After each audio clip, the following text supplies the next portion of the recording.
Vazhani dam musical fountain ടൂറിസത്തിന് പുതിയ അനുഭവം നൽകുമെന്ന് ടൂറിസം പൊതുമരാമത്ത് വകുപ്പ് മന്ത്രി PA മുഹമ്മദ് റിയാസ്. വടക്കാഞ്ചേരി നിയോജക മണ്ഡലത്തിലെ വാഴാനി ഡാമിൽ മ്യൂസിക്കൽ ഫൗണ്ടന്റെ നിർമ്മാണോദ്ഘാടനം നിർവഹിച്ച് സംസാരിക്കുകയായിരുന്നു മന്ത്രി. ടൂറിസം മേഖലയിലെ പുതിയ സാധ്യതകൾ പ്രയോജനപ്പെടുത്തുന്നതിലൂടെ കൂടുതൽ സഞ്ചാരികളെ ആകർഷിക്കാൻ സാധിക്കും. കഴിഞ്ഞ വർഷങ്ങളിൽ കേരളത്തിലെത്തിയ ആഭ്യന്തര സഞ്ചാരികൾ ഉൾപ്പെടെയുള്ളവരുടെ കണക്കുകൾ പരിശോധിക്കുമ്പോൾ പുതിയ റെക്കോർഡുകളാണ് കേരളത്തിന്റെ ടൂറിസം രംഗം സൃഷ്ടിക്കുന്നത്.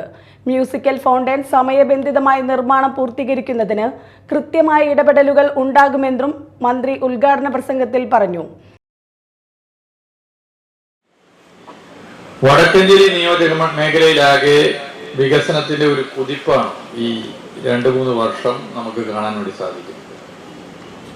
ഈ ഡാമുമായി ബന്ധപ്പെട്ട് ടൂറിസം മേഖലയിലെ ഇടപെടലിന് ശ്രീ AC മൊയ്തീൻ MLA ആകുമ്പോൾ അന്ന് ടൂറിസം മന്ത്രിയായ ശ്രീ കോടിയേരി ബാലകൃഷ്ണൻ VS മുഖ്യമന്ത്രിയായ ഗവൺമെന്റിന്റെ കാലത്ത് ചില ഇടപെടലുകൾ നടത്തി എന്നുള്ളത് നമുക്കറിയാം.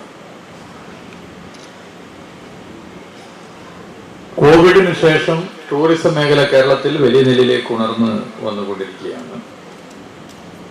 കോവിഡിന് മുൻപുള്ള കാലത്തേക്കാൾ 21% ടൂറിസ്റ്റുകളുടെ എണ്ണമാണ് വർദ്ധിച്ചിട്ടുള്ളത്. 2024 കണക്കനുസരിച്ച് 2,22,46,989 ആഭ്യന്തര സഞ്ചാരികൾ കേരളത്തിലെ ടൂറിസ്റ്റ് കേന്ദ്രങ്ങളിലെത്തി. ചടങ്ങിൽ സേവ്യർ ചിറ്റിലപ്പള്ളി MLA അധ്യക്ഷത വഹിച്ചു. AC മൊയ്തീൻ MLA മുഖ്യാതിഥിയായി.